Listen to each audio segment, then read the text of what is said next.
talk about this a bit with the panel in general.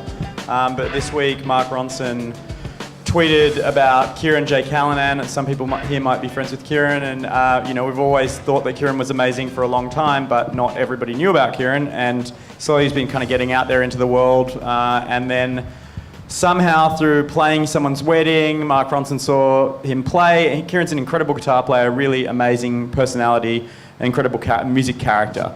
And if you just saw him play, you would remember that gig, whoever you were. In any case, he, by being seen at this wedding, was booked, recorded a bunch of guitar on the new Mark Ronson record, and then was credited on Twitter, as well as in the liner notes of the record, but importantly on Twitter as playing the guitar solo on Daffodils, that new single. Anyway, I was going to say, like, that's a hell of a way to break an artist now. Like, that's pretty much breaking that artist internationally for people, because he's linked on the page to his personal site. He's credited with that amazing guitar solo, and it is amazing. You know, that's essentially a PR job from Mark Ronson personally right there. How much does that weigh into the way you now think about breaking an artist? I mean, he can do that very quickly and quite easily. And it will probably make a difference to Kieran's life, having been linked in that way. 100%, but I also think it's like, Kieran is a brilliant artist. Like, he's put out a record that was on XL Recordings. He's done a lot of stuff for a lot of other artists, and obviously even before his solo stuff, he was in a lot of very well-respected Sydney bands. So I think, like, you know, he has a lot of critical love and acclaim, but obviously, like, somebody like Mark Ronson tweeting him gives him sort of that extra level above of maybe like the pop fans that had no idea who Kieran was, because maybe they are not across grungy guitar bands from 2006 and had never heard of him before, or like weird performances from when he used to wear dresses and do really crazy things. Still wears dresses and looks amazing. Wears dresses better than I wear dresses, let's be real. I guess for a certain section of, I mean, for every section of the industry, there's those key opinion makers and tastemakers who might be able to share artists in that way. And I mean, for Kieran, who's primarily an indie artist, it seems like a big leap to then be promoted by someone like Mark Ronson, which is interesting. Yeah, Kieran knows exactly who he is. And this might come up a bit, so I think it's worth saying that obviously given, you know, let's take it as read that write great songs, write great music. like that's the start. And I'm not someone to tell you how to do that, but I'm saying, you know, that's obviously the basis is that, you know, good work is the shit that spreads. And if there's something that we can tell you about how to promote the stuff that your own stuff that you really love, that's really good, that's getting out there. I mean, yeah, people arriving fully formed to figuring out who they are, and then, you know, stand out so much more. I think there are some people who certainly jump those steps who are actually really good at the promo, and so they put their work out there, and in my opinion anyway, that work isn't up to scratch, or they're too young. I think that with the hype blog system at the moment, I think you see that a fair bit. But I mean, like Lily Allen was the original, like, you know, MySpace started a huge career through that profile, you know. But I think also Lily Allen knew exactly who she was when she was posting that music up online. So yeah. On that level, there's a dude called Tobias Jesso Jr. who's fantastic. Sweetie's laughing because Remote Control's doing his record. He's like a 70s singer-songwriter dude. He's amazing, and he put out a single like 2 weeks ago, and like 3 days after it came out, he actually got tweeted by Adele, which made the views on the video go up from like 4,000 to something like 80,000, something ridiculous. And while that's fantastic for him, you have to realize he wrote the great songs first, he made a great record first. So bumps like that are huge, and they're huge for Kieran, but they're only happening to Kieran, and they're only happening to Tobias because they're writing great songs, because they've already done all that legwork beforehand. So it's huge to get, you know, any sort of social media love from someone bigger than you, but I do want to stress that bands can't have careers on social media love. Bands can have careers on writing great songs and doing great shows and just working hard. Yeah, the hype doesn't last. Like, you know, you might be, you know, you might get a bunch of views today, but then tomorrow someone else will, and it becomes, yeah, really old news, and it doesn't last. But I mean, unless you're really hot. If you're really hot and post a lot of photos, it'll work well for a while. That's true. Thank you. Well, that said, maybe it would be nice to talk about personalities that you really hate on social media and why you hate them. Everyone. Myself. I think there's a relevant thing to discuss here, just in the wake of like the Grammys and stuff. It's like there's things that we can say that are good about Kanye West getting up. I'm not I don't know. The good thing about it is it seems to have swamped the news about the Grammys almost entirely. Like, it's terrible to say that he dragged the conversation over to him about that, but he kind of did. Beck's music will now be listened to by millions of people who wouldn't have even touched it before. Now that Kanye's talking about it and it's news for 2 or 3 days. Yeah, that's interesting too. I hadn't even thought of it. I mean, to me, it's just like, I don't necessarily know who won in every category, but I certainly got fed that information about Kanye West doing that again by everyone. Everyone had an opinion on it. It just seems like that's kind of the source of news now, and if you can master that channel of news, you can completely drag the topic away from what we consider like reasonable news and turn it just into Kanye West time, which is interesting. It's what everyone wants. Like, we get a lot of shit sometimes because, like, obviously we post a lot of, like, pop culture news, and we do cover Kanye and, like, Kim and people like that a lot.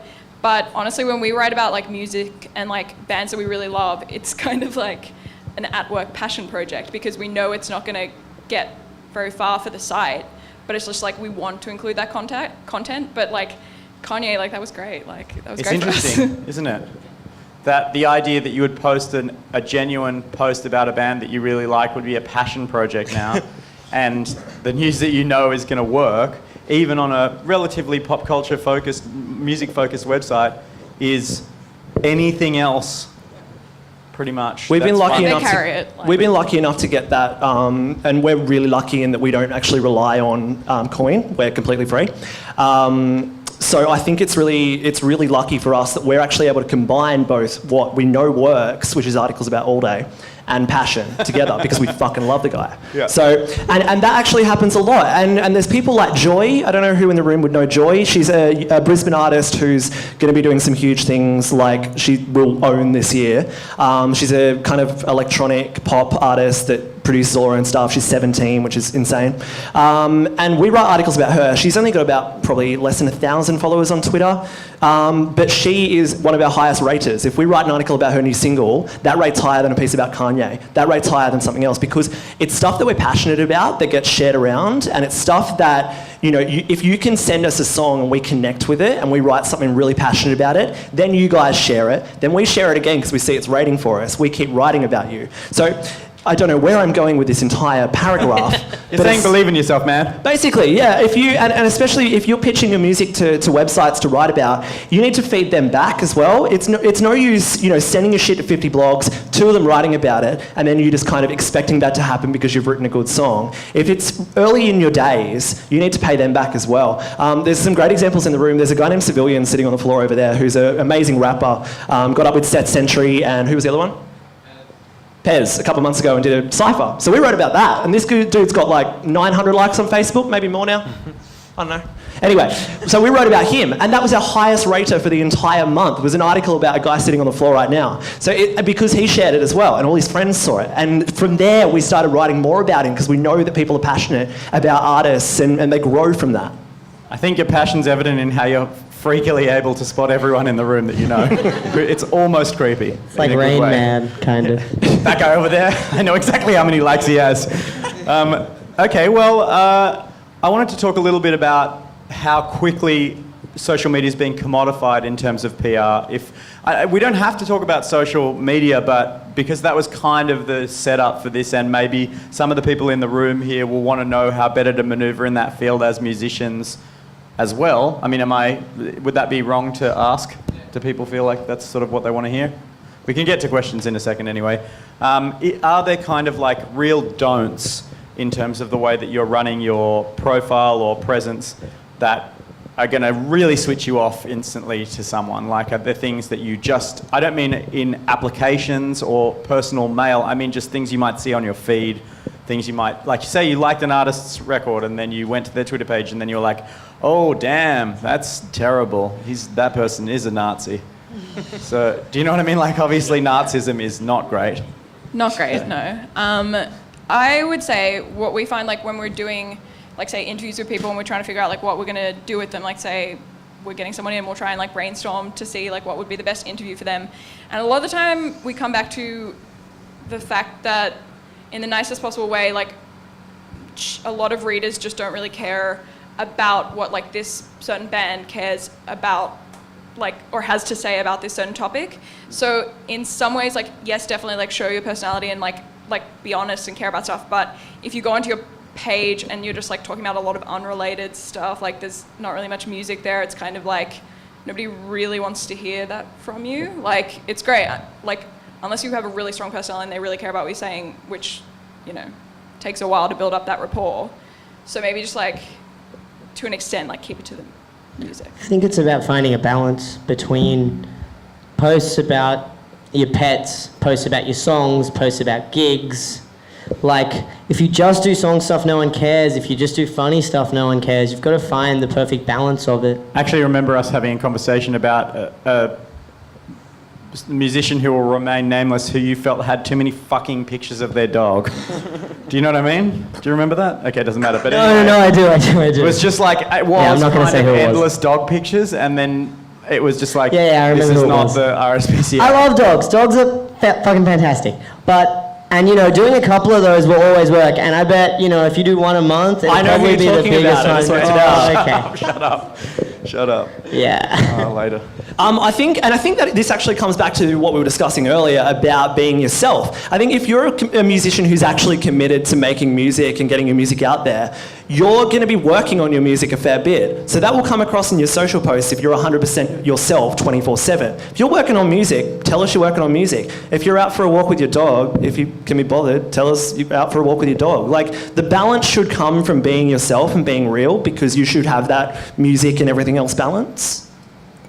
But yeah, and my only tip, and this is my personal preference, and as speaking to someone from a radio station, I was going to mention this before, but about, you know, if you interviewed anyone on radio when they were coming in, we would have checked their Twitter feed or Facebook feed to see if there was anything personal and funny they would have put on there that we could bring up as an interview, because to be honest, particularly on breakfast radio, there's only so much you can talk about what fucking bass guitar you used to record on your new album. Sorry, music nerds, but that's just not what breakfast radio is about. It's about funny stories about you falling over and hitting your head while wearing a nappy or something. If you posted a photo about that, we're going to be talking about that. But that has obviously the negative connotations of if you post about your extremist views or if you talk shit about other artists.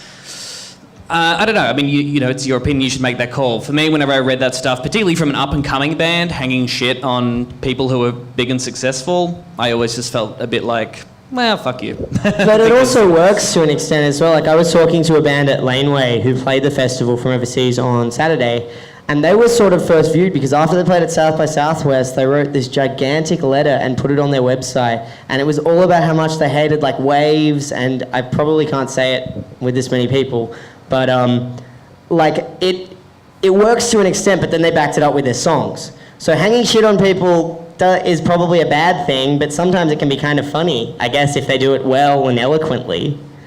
It just seems... And back it up with songs as well. It comes across as petty and bitter to me. And I don't know. And again, this is totally my personal opinion. I think Closure in Moscow, you know, these huge... I mean, Don't Be AJ Madder would be my tip as well, you know. Azealia Banks was, you know, tweeting things, and they tweeted back to Azealia Banks because Azealia Banks called Australia racist, and they decided it would be bright to use the word abo in their response. Right. And then they tried to, you know, say, oh, we were using it ironically. We don't actually think Indigenous Australians are abos. And then they just kept digging, I guess. But they've also had, like, booking... I think they had shit with the Soundwave tour and stuff. They're just noted loudmouths. Yeah, when that stuff goes online, I think it's And when you not think gonna about the help. music, like, it's never stood out to me as well. So if the music's not backing it up, again, it's not going to work. You just don't want to be known as a loudmouth. You don't want to be known as like opinionated people who are quite ignorant, or no one will want to work with you. No one will want to tour with you. Like, I can think of, you know, we do the publicity for Laneway, and we share an office with the company that also books Laneway and runs Laneway. And, you know, you hear, like, why they choose to book the people that they do, and obviously it's the music and it's the, like, what's coming up for them and the year that they're going to have, but it's also, like, do we want to spend 2.5 weeks touring with them? There's a reason, you know, like that Azealia Banks record that came out in September is fucking fantastic. It is so good. No bitch, go. But she's just such a like, you wouldn't want to deal with that for 2.5 weeks on a festival, you know? Not that that would ever be on Laneway, let's be honest, but... I mean, to be fair, Kanye West defies all of that. Yeah. But Yeah. I think it's not a good way to model yourself, particularly in Australia, where, you know, coming again from the comedy world, people do not like, you know, bravado in America is everything. in Australia, people don't like wankers. And to be fair, for a long time, Kanye West wasn't that guy. You know, it feels like we initially were built up to it. impressed by his music, and then after some time, it became apparent, perhaps through social necessity, to defend his own work, or possibly just because he's a bit crazy, that he just started ranting, and the ranting seems to have never stopped. Which I kind of like, but... That was the best thing about yesterday. Just when you think he's calmed down, he's become a dad, he's Still at it! He's releasing these like MOR piano ballads with Paul McCartney, and you think, wow, he's terrible. like grown up. No. No, he's Back up there. still a dick. I just hope that he would do something more interesting than just the same thing again. And also because I felt a little bit sorry. Like last time felt right. This time just felt mental. Just You think know he's what I mean? trying to, you know how he calls Jay-Z his big brother? He's trying to be like, hey, look at me, Jay-Z, I'm going into bat for your wife now, man. Look at me, I'm great. No. Yeah. Don't. Stop doing this. But just bringing it back down to the non-Kanye level, because I don't think any of us right now are Kanye. Just one thing, kind of a few points back, just about social media. One thing I just really hate that I wanted to put out there was promo pictures that are like, that you can see that you've spent a lot of money on. I really hate that. But I think it's really, really awkward when you see people. It's just awkward when you see people that have tried really, really It's like hard. take an iPhone Yes. photo or something, it looks better. You don't. Because, oh, thank you. This is really interesting because the change between, like, the industry that some of us might remember from, like, from the whole time up and until the early 2000s when the bottom fell out of music and there was no more money in anything, really, has changed. The expectation that people would provide you with pictures that look self-generated and bios that say almost nothing and a band that has a modest presence, and people working in the industry have smaller, more easy to deal with personalities, at least in public, is a complete diametric shift from the Chugs, Gadinskis, and that period of music where it was about being a loud person, it was about being front foot. And I think that that's indicative of kind of these changes, both there being less money and maybe also there being more presence and a hyper awareness of everyone's personality at all times. Now everyone's kind of quite sensitive to information coming in. Is that fair to say? Yeah, Melody's exactly right on that. Bands that spend, $1,000 on a photo and it's them sitting in an alley on a wall. Just get your mate to do it for Yeah, free. get your Buy friend to do it with his camera phone. Also, it's like, if you've written your first song and you want to take it to radio, don't hire a bio writer to write you a bio. Just write a paragraph yourself, because you can write it. You know what you're about. You know what the song that you wrote is about. You don't need to pay $500 to get someone to take your press photo. Get your friend next door to do it for you. Or set your phone up on a timer and do it yourself. And it's also the best opportunity for, like, if you do have a friend that wants to be a photographer or, like, is an aspiring whatever, to just do it for you, like. But yeah, it really just doesn't matter. It's exactly at all. the same as videos to an extent as well. Like people that it's their first single and they hire $5,000 production companies to make a complete video. You don't have $5,000. It's your first single. Yeah, exactly. Don't waste your money. Get like a camcorder out and make it real grainy. Do some like dodgy mimings. That'll look better than making some weirdly professional shoot. When you get signed to a label and you get a budget and you're putting out your second record, and then you have a label who wants to do photos for you and need to hire a bio writer because there's a huge backstory now, because all of these things have happened. And when you do need a really great video because, this is the first single from your second record, yes, do it then. But don't waste your money. You're just starting out. Do it yourself. My favourite clip ever is a clip from a band called The Twerps, and it's the clip for Work It Out, where they're just sort of like, they're just playing in a share house in Petersham, and it looks fine, but they're just playing the song. And that's fantastic. That is a better clip than I have seen 1,000 other bands do, just because they're miming along to the song. Yeah, it's cool. I just wanted to say on the point of photos and hiring expensive people, the quality has never been something that I look at in terms of when I get a press release sent to me or when I see a band's social presence. I want aesthetics that match the music. I think that's really crucial. Aesthetic absolutely has to be in tune with the music, and everything about you has to be in tune with what your sound is. There's no point doing and I totally love the idea of the grungy camcorder, but if you're a polished pop project, it doesn't work for you.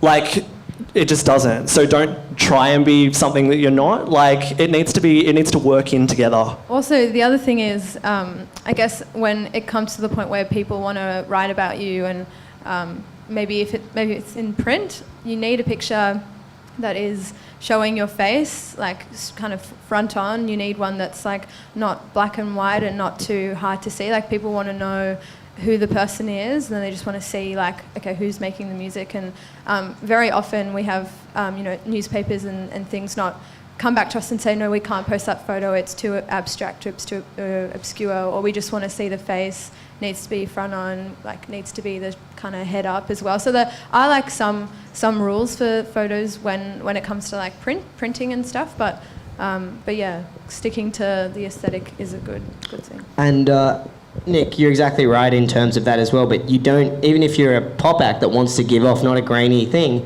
there's someone called Lapsley, who I've seen you write about, who's fantastic, and her clips aren't crazy expensive. They're just sort of projections up against a wall. Are you smiling because remote control is doing her as well?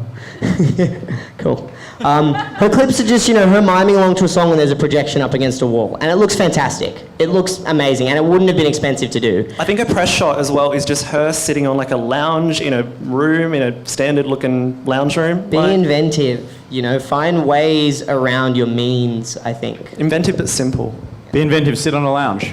So, Lounge shots. in a world Way of the music industry. I like what Nick just said, is keep it simple.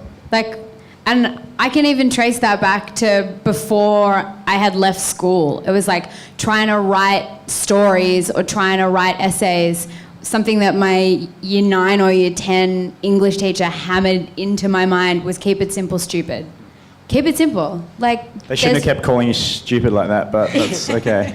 It was KISS, keep it simple, stupid, and it's stuck in there. It's good. I feel like we've chatted quite a lot now about what kind of the rules might be and how you might move into that sphere of self-promotion. Can I open it out to the floor and see if anybody has a question they want to ask?